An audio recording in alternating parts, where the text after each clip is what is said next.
Selamat datang di channel Novel Official. Sebelum kalian mendengarkan novel Pesona Pujaan Hati, jangan lupa like, share, and subscribe. Kalau tidak ku sentil jantung kalian. Hehehehe. Tanpa lama-lama lagi langsung saja kita masuk di alur cerita novelnya. Bab 1511. Adrian buru-buru tersenyum dan berkata kepada Rogan. Oh, Rogan, kenapa kamu berbicara dengan kakak tertua seperti itu? Dia bisa meninggal kapan saja. Jika kamu sangat marah sekarang, dia bisa mati dan tidak punya waktu untuk mengubah wasiatnya, bukan? Apakah kamu benar-benar akan menghadapi istri dan akannya? Bagaimana kita bisa menanggungnya nanti? Rogan tersenyum dan berkata, kakak kedua, kamu benar. Aku bertindak terlalu jauh. Aku akan meminta maaf kepada kakak tertua. Setelah dia selesai berbicara, dia memandang Yule dan berkata tanpa senyum, mengajak, maafkan aku. Apa yang aku katakan sedikit lebih serius. Jangan dibawa ke hati.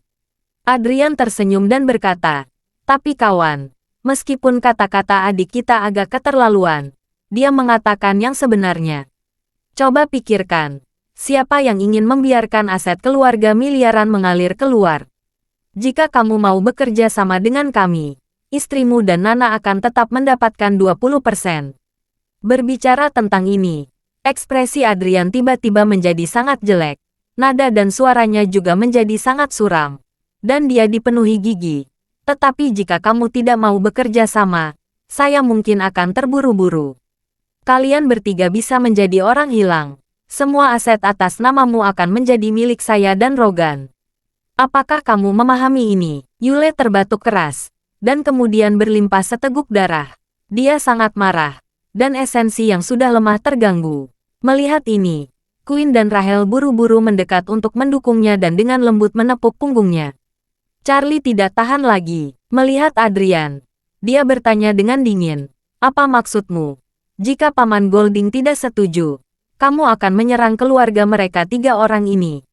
Adrian tidak repot-repot untuk terus berpura-pura. Jadi dia berkata dengan arogan dan kejam. Nak, tidak peduli siapa kamu.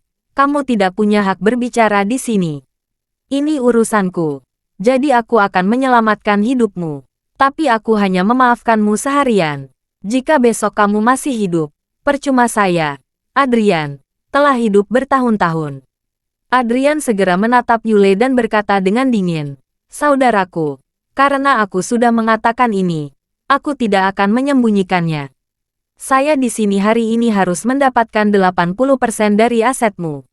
Jika kamu tidak mau, jangan salahkan aku akan mengabaikan persaudaraan. Rogan juga menggema. Malu, kamu sudah desas-desus. Untuk apa yang keras kepala? Kamu mungkin akan segera mati. Tapi istri dan anak-anakmu masih bisa hidup bertahun-tahun. Tidak perlu membuat mereka dikubur bersamamu, kan? Begitu kata-kata ini keluar, Charlie sangat marah. Darah di seluruh tubuhnya juga langsung mendidih. Dengan kecepatan yang sangat cepat, dia tiba-tiba mengangkat kakinya dan menendang perut Adrian dengan tendangan satu.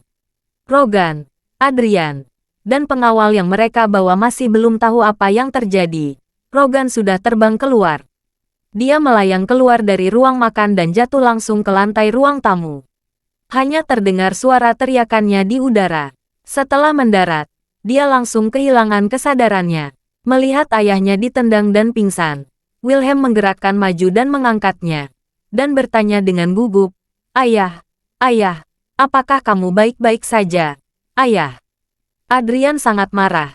Dia menunjuk Charlie dan memarahi. Wah, kamu sangat berani. Kamu tidak takut. Sebelum dia bisa selesai berbicara, Charlie tiba-tiba mengulurkan tangan. Meraih tangan yang ditunjuk Adrian, dan kemauan tangannya tiba-tiba mengerahkan kekuatan. Dengan keras, tangan kanan Adrian patah langsung dari pergelangan tangan. Apa? Adrian memegang tangan yang terkulai dan berteriak marah kepada 2 pria kekar di belakangnya. Sial, bunuh dia. Bunuh dia sekarang. Putra Adrian, Wrigley, juga berkata dengan marah. Wah, beraninya kamu menyakiti ayahku. Kamu sudah selesai. Ayah pengawalku dikenal sebagai dewa perang dan penguasa dunia. Hari ini, kamu pasti mati. Dewa perang, penguasa dunia. Charlie memandang kedua pria besar yang berjalan ke arahnya, dan berkata dengan dingin, "Karena namanya sangat mengagumkan, maka aku akan meminta mereka berdua berlutut dan memanggilku ayah hari ini." Melihat ini, Yule terkejut dan berkata, "Hati-hati, mereka berdua petarung ahli. Sudah banyak korban yang tak terhitung jumlahnya di tangan mereka. Kamu bukan lawan mereka." Bab 1512. Setelah dia selesai berbicara, dia mengertakkan gigi dengan keras dan berkata kepada Adrian, "Adrian, minta mereka berhenti dan jangan sakiti Charlie. Aku berjanji pada syaratmu." Dalam pandangan Yule, Charlie bukan hanya cucu kesayangannya di masa depan, tetapi juga satu-satunya garis keturunan saudara laki-lakinya yang sudah lama meninggal. Bagaimanapun, dia tidak bisa duduk dan menonton Charlie mati karena dirinya sendiri. Dalam hal ini, dia tidak akan malu saat bertemu dengan orang tua Charlie di alam baka. Adrian menggenggam tangannya dan memarahi dengan gigi terkatup. "Berkompromi sekarang.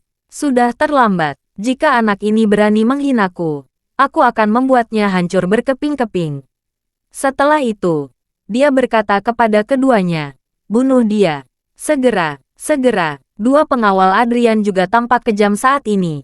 Salah satunya disebut Dewa Perang, sementara yang lain disebut Penguasa Dunia. Mereka berdua adalah tokoh terkenal di seluruh penjuru dunia bawah tanah. Dan sekarang mereka tentu saja marah setelah dipermalukan oleh seorang anak kecil. Mereka hanya ingin membunuh demi mempertahankan martabatnya. Saat keduanya mendorong ke Charlie, Quinn, Yule, dan Rahel, semua gugup dan detak jantung mereka berdebar kencang. Mereka semua takut Charlie akan mengalami kecelakaan. Apalagi mereka baru saja bertemu kembali dengan Charlie. Mereka tidak ingin membiarkan Charlie dalam bahaya. Tetapi saat ini, Charlie tidak mundur sama sekali. Dia menunggu dua penyerangnya. Dia mengalirkan energi spiritualnya ke tangannya, dan lengannya terbuka, dan itu seperti menangkap ayam. Dalam sekejap dia meraih leher keduanya dan mengangkatnya setinggi-tingginya. Pada saat ini, semua orang terkejut dan terpana. Apa yang telah terjadi? Apa yang terjadi di sini? Ini adalah Dewa Perang dan Penguasa Dunia yang terkenal di Eastcliff. Kekuatan kedua orang ini hampir bisa dikatakan sejajar di lingkaran pengawal keluarga kaya Eastcliff. Kecuali Master Metafisika Top yang didukung oleh keluarga Schultz dan keluarga Wade, orang lain sama sekali bukan lawan dari kedua orang ini. Namun, seorang pria muda seperti Charlie bisa langsung menjinakkan serangan keduanya, dan langsung meraih leher keduanya, membuat kaki mereka terangkat. Pada saat ini, tangan Charlie seperti klem hidrolik dengan puluhan ton tekanan, dan tangannya menempel erat di leher keduanya. Mereka berdua terkejut dalam sekejap. Mereka putus sebagai menendang-nendang kaki dan mengganti tangan. Mereka ingin mematahkan lengan Charlie dan melarikan diri. Namun, baru pada saat itulah mereka berdua menyadari bahwa tubuh mereka tampak mengancam dengan semua kekuatan sekaligus. Lengannya diayunkan seperti dua balon panjang yang mengembang, dan mereka tidak bisa mengeluarkan kekuatan yang sama sekali. Hal yang sama berlaku untuk kedua kaki yang hanya bisa digantung di udara, tidak bisa menendang bahkan jika mereka ingin menendang. Ekspresi mereka sangat ketakutan, dan wajah mereka dengan cepat berubah menjadi hitam dan ungu karena lemas. Keluarga Golding juga terkejut. Apa-apaan monster ini? Satu orang, dua tangan, mengubah Dewa Perang dan Penguasa Dunia menjadi tidak berdaya. Bab 1513. Pada saat ini, semua orang yang hadir tercengang. Tidak hanya Adrian dan Rogan yang datang untuk memprovokasi, tetapi bahkan keluarga Yule, tiga orang tidak dapat mengucapkan kata-kata karena terkejut. Dewa Perang dan Penguasa Dunia ini adalah tokoh yang sangat terkenal di Eastcliff. Keduanya telah membunuh banyak orang, dan mereka tidak pernah menderita kekalahan. Nama mereka sudah cukup membuat orang merasa ketakutan. Namun, mereka berdua bahkan tidak bisa mengambil satu langkah pun di depan Charlie. Dalam pertempuran normal, setidaknya harus ada saling serang. Ada yang meninju dan ada yang menendang. Ada trik, ada mencari kekurangan. Tapi Charlie, hanya dengan satu gerakan, kedua tangannya bisa mencekik dua Master Top menjadi tidak berdaya. Membuat semua orang bertanya-tanya, seberapa kuat dia? Charlie mengabaikan pendapat orang-orang ini. Dia memandang dua orang di tangannya dengan jijik. dan berkata dengan dingin, "Jangan bilang aku tidak memberi kesempatan untuk hidup, berlutut dan memanggil aku ayah. Jika Bagus dan aku berbaik hati, aku akan mengampuni hidup kalian, kan?" Mereka berdua mengungkapkan Charlie dengan datangnya dendam. Meskipun mereka tidak bisa berkata-kata, ekspresi mereka penuh dengan kebencian dan ketidakpuasan. Charlie mengangguk dan berkata dengan senyum licik, "Dewa Perang dan Penguasa Dunia benar-benar setuju. Kalian tidak terlalu cakap dan tidak memiliki temperamen yang baik. Oke, jika ini masalahnya, maka bereinkarnasilah dan jadilah orang baik dalam kehidupan selanjutnya."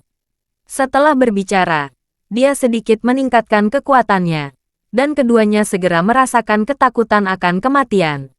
Meskipun kedua orang ini telah membunuh banyak orang, mereka juga orang-orang yang mendambakan kekayaan dan kekayaan.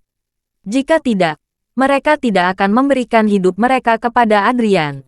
Jadi ketika kematian terjadi angsur mendekat, keduanya merasakan hal yang sama di hati mereka.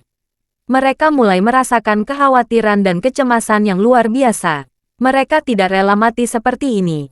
Lagi pula begitu banyak kekayaan dan kekayaan di dunia ini.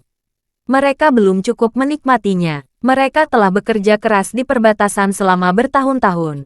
Dan mereka telah dibombardir dengan peluru.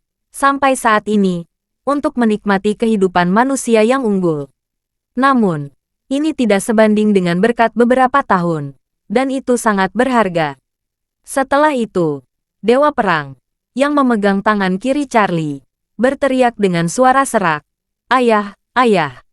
Karena tenggorokannya diblokir oleh Charlie, suaranya sangat kecil, hampir tidak terdengar, tetapi bentuk mulutnya masih di tempatnya.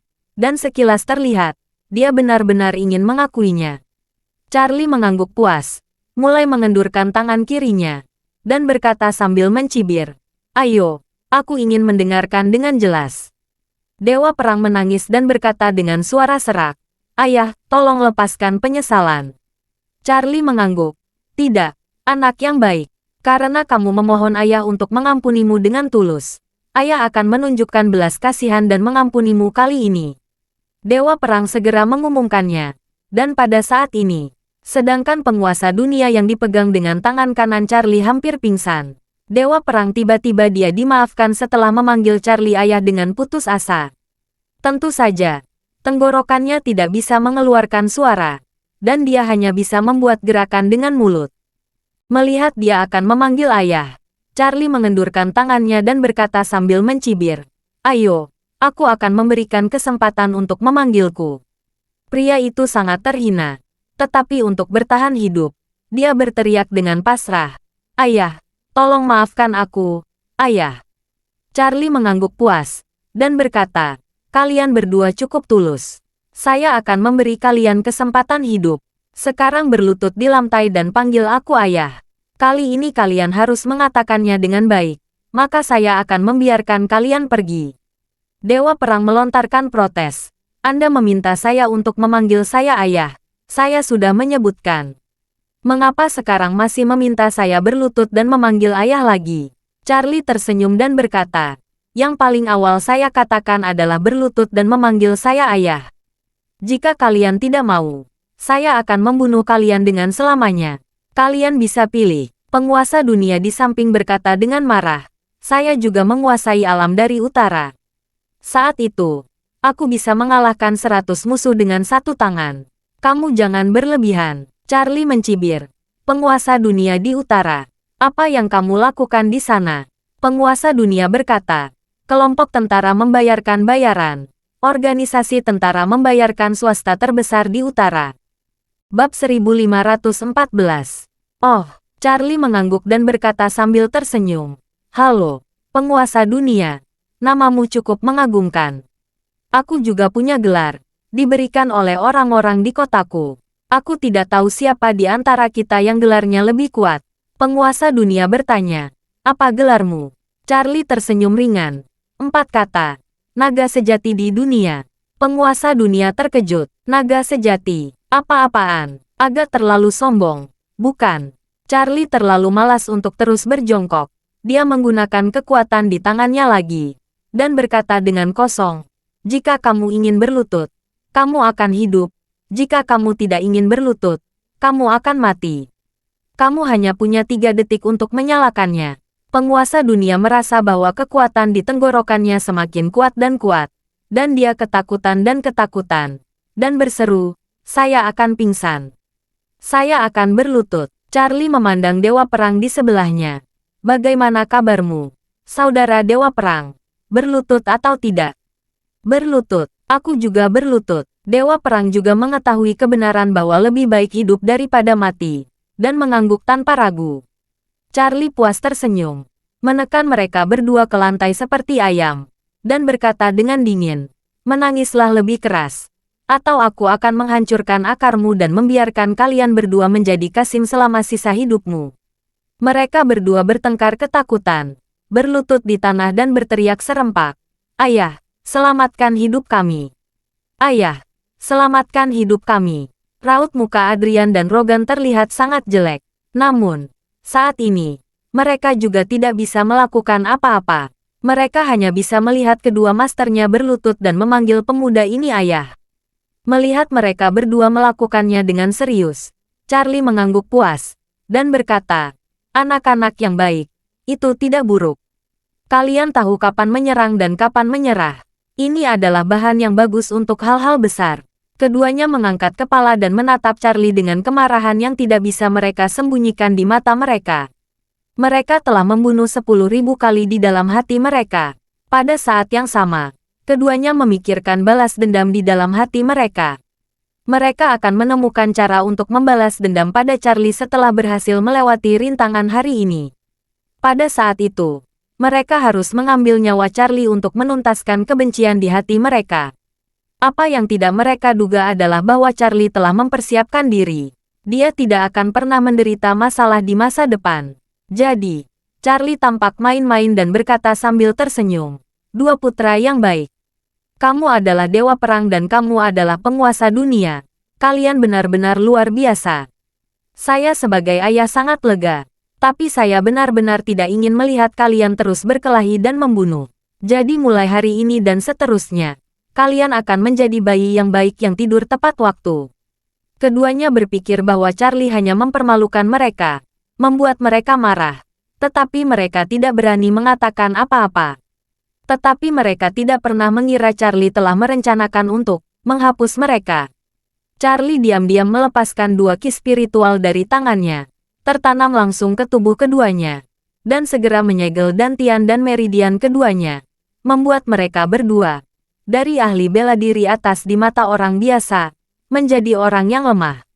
Jika mereka berdua berani mengerahkan kekuatan atau mengumpulkan kekuatan, tidak hanya mereka tidak akan mampu mengeluarkan kekuatan mematikan, tetapi tubuh mereka akan menderita rasa sakit yang luar biasa karena dipasarkan oleh puluhan ribu semut. Bahkan jika mereka ingin bergerak, mereka juga tidak akan bisa mengangkat beberapa batu bata.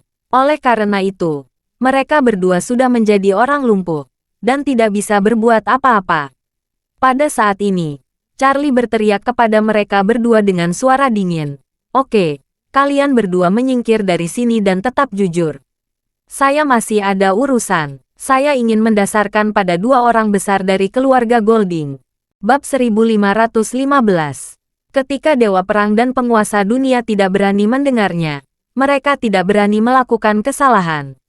Adapun Adrian dan Rogan, ketika Charlie mengatakan mereka ingin berdekatan dengannya, kedua bersaudara itu memiliki ekspresi dingin di wajah mereka, dan mereka sudah merasa panik. Mereka bahkan tidak menyangka sebelumnya akan ada orang jahat seperti itu di keluarga kakak mereka. Berdasarkan apa yang mereka ketahui tentang Yule, keluarga itu tidak memiliki lebih dari beberapa pengawal yang menjaga rumah. Meskipun kemampuan mereka bagus, mereka 108.000 juta lebih buruk daripada 2 orang yang mereka bawa. Namun, ada pemuda lain di keluarga mereka. Seorang pemuda dengan cara yang menakutkan dan kekuatan yang menakutkan. Melihat Charlie akan menyusahkan mereka, keduanya segera mundur memilih. Dan Adrian bertanya dengan takut, "Kamu, apa yang ingin kamu lakukan?" "Aku," Charlie tersenyum. "Kamu sudah sombong dari tadi. Jadi sekarang giliranku. Ayo, berdiskusi. Bagaimana kamu akan menyelesaikan masalah hari ini?" Bagaimana menyelesaikan apa? Adrian menggertakkan giginya dan berkata, ini adalah masalah keluarga Golding kami. Dan itu tidak ada izin dengan orang luar. Kamu tidak bisa ikut campur. Adrian mendekati Charlie dengan wajah muram. Nak, saya akui bahwa Anda sangat pandai berkelahi. Tetapi tidak ada gunanya jika Anda bisa. Jika Anda menjangkau saya tidak akan pernah membiarkan Anda pergi. Yule berteriak dengan marah. Adrian, kamu berani menyentuh rambut Charlie dan cobalah. Apakah kamu benar-benar berpikir bahwa aku, anak tertua dari keluarga Golding, akan membiarkanmu?